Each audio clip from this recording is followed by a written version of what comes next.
Let's go ahead and go to our guest.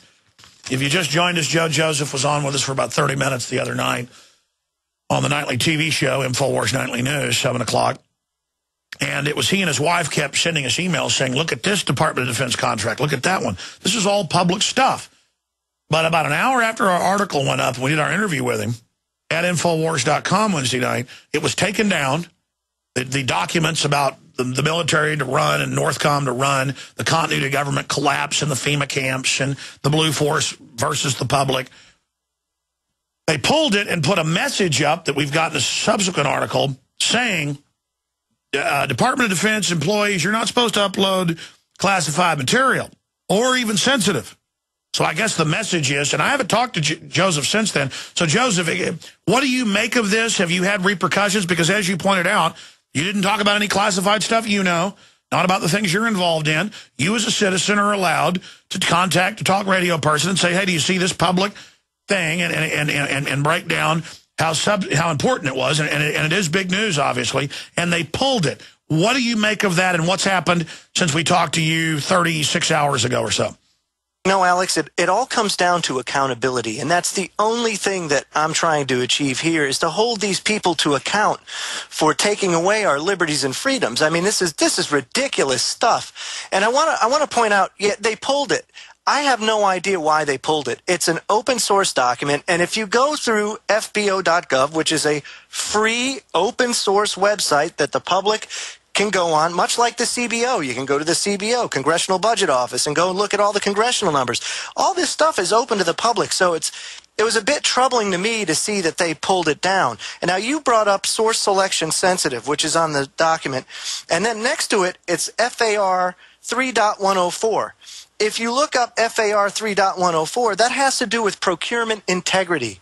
All that says is there's guidelines that you have to follow as a contracting entity within the federal government to properly put this contract out for bid. Probably because it's $umpteen million contract, and I don't even know how much it is. Oh, this thing's got to be in the tens of billions, how gargantuan it is. Well, I don't know. I'm not privy to that kind of information, but I'll tell you how I stumbled upon this and where it really got me is when you were talking about the KBR and the reactivation of FEMA camps. And my wife came to me and said, well, this is what Alex is talking about, and he's got some inside documents from KBR. And I says, well, sometimes getting that kind of stuff from a contractor is a little shoddy. But anytime a contract's been awarded, there has to be a solicitation notice. So let me go look for the solicitation notice. Now, I didn't originally find the solicitation notice for KBR because the first thing that popped up when I searched Department of Homeland Security was this. And I was like, holy smokes, man, this is crazy. And it's important for the government to have a continuity of government plan, much as it's important for all of us to have a plan to fall back on. Like, for example, this isn't like if a meteorite hits or there's a 12.5 earthquake that splits the country in two, like's happened before with the Mississippi River. But no, this, as you explained, it's right there. This is a battle plan against the people and a total takeover and a suspension of the system, just as PDD 51 that Bush signed, Obama continued, says Congress is suspended for any reason, including economic. Well, the document in and of itself is only one piece of the puzzle. But it's interesting how they put the entire puzzle out in about 1 month's time. And it's one sentence in the original document that makes it, that puts it all together.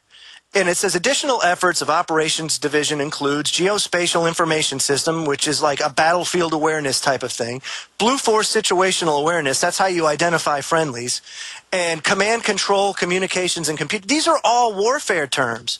So my question is why, for a continuity of government operation, are we using battlefield terminology on our own soil?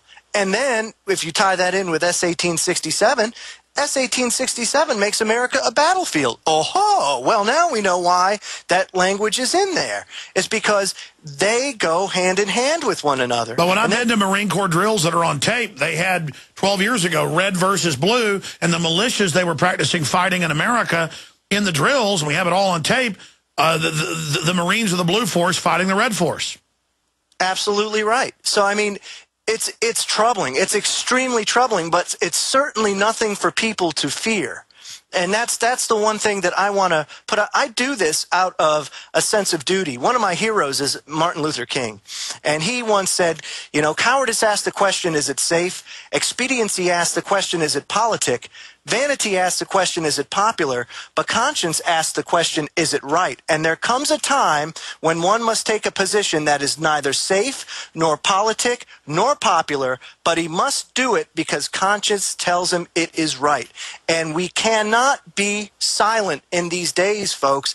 This is the time to stand up. I know one of the prevailing thoughts when you start diving down the rabbit hole is you start to feel alone, because anytime you try to approach coworkers, and I know you had active duty military and police calling in, and they talk about just how hard it is to try and awaken their coworkers, and you have to make them feel like they're not alone.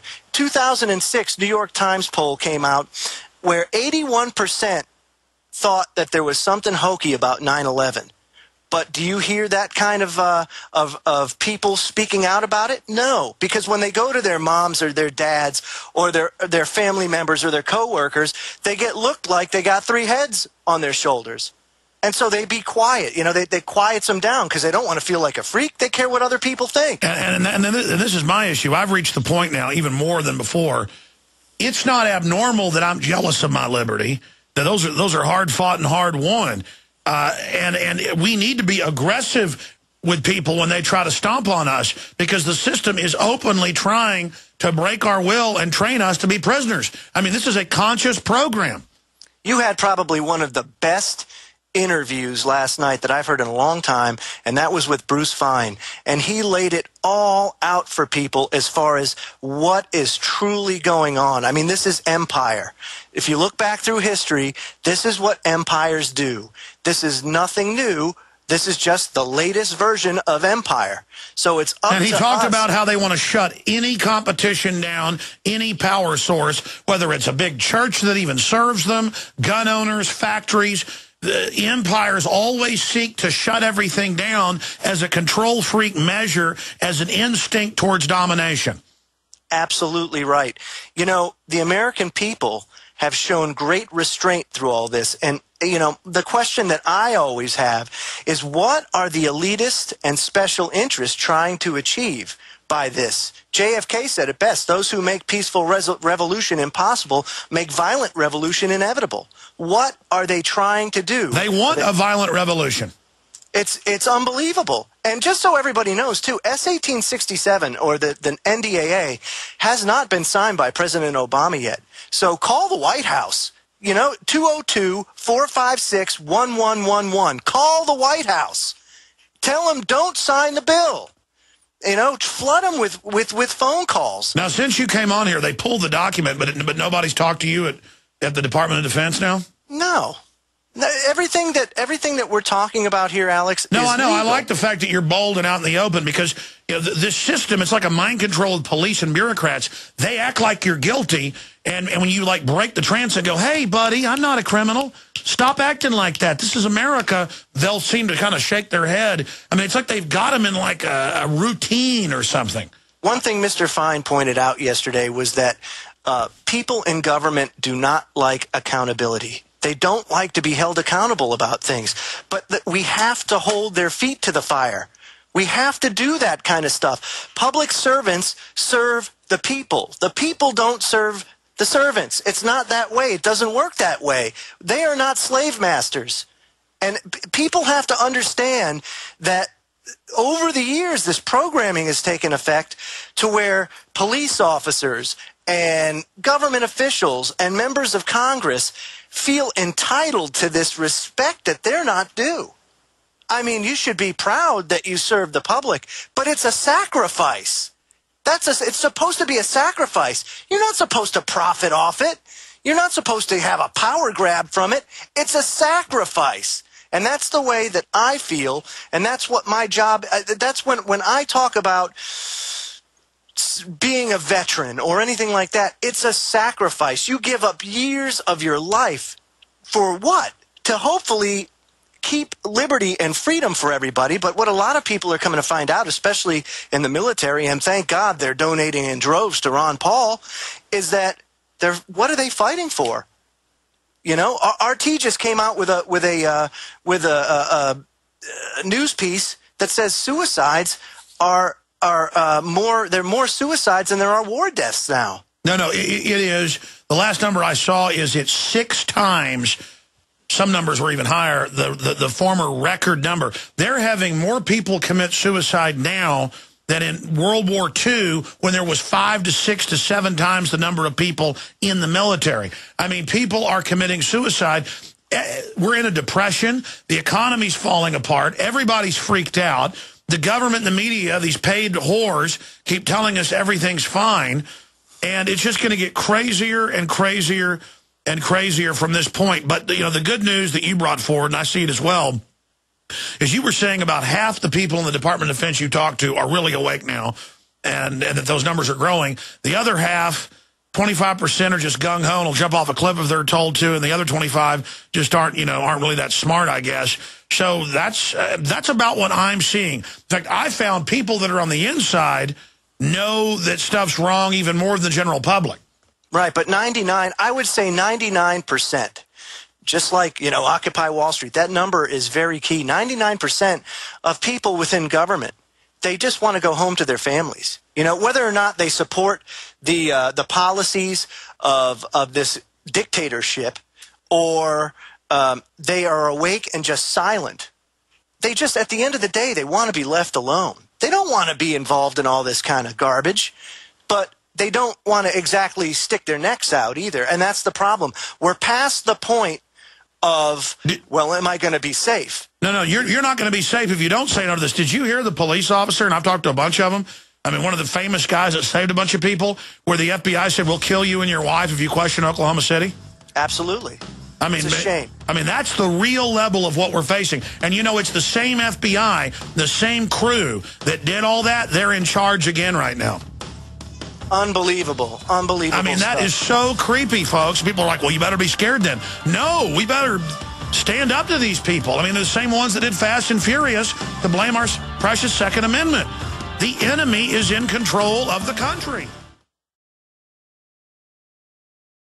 You don't need me to tell you that humanity is in a deep crisis. Everyone can feel it. We know a tectonic struggle is now taking place between the forces of freedom and those who love darkness, bondage, and enslavement.